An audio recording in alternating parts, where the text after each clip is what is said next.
शंका थी कि कुछ ना कुछ गड़बड़ है, इसलिए हम लोगों ने तुड़वाने का फैसला लिया।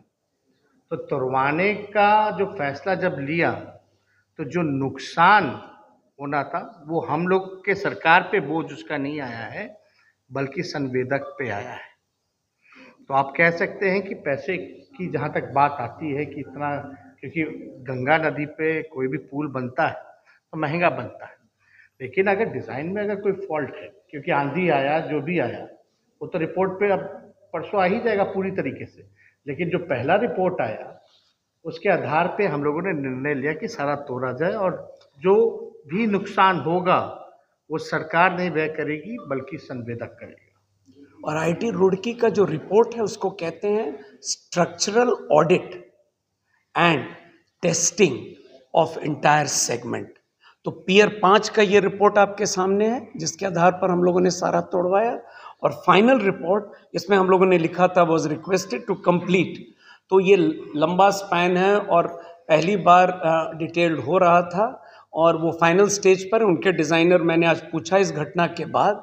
रिपोर्ट के बारे में, तो मुझे आज उन्होंने बताया कि उनके डिज़ाइनर कल लैंड कर रहे हैं शाम में अमेरिका से, वो अपनी बात को रखेंगे। लेकिन अब आपके सामने है जो हम लोगों को शक था और जो हम लोग पूरी तरह से था, लेकिन एक जब तक सिविल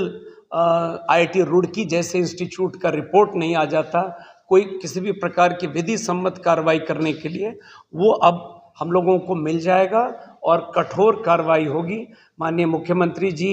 घटना के बाद मुझसे काफ़ी डिटेल में उन्होंने जानकारी प्राप्त की और जैसा मैंने कहा उनका ड्रीम प्रोजेक्ट है और उस इलाके के लिए वरदान है। तो हम लोग आश्वस्त करते हैं विभाग की तरफ से, एक तरफ तो जो कार्रवाई होगी वो तो होनी है, क्लियर है,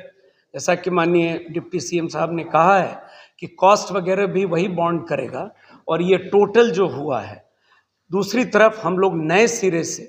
आईआईटी रुड़की की मदद से जो डिज़ाइन का रिपोर्ट आ रहा है हम लोग करके और नए सिरे से इस पर निविदा कर कार्रवाई करेंगे, क्योंकि उस क्षेत्र के लोगों के लिए वरदान है और ये ब्रिज बनेगा। और अभी तक जो जानकारी आ रही है, अभी किसी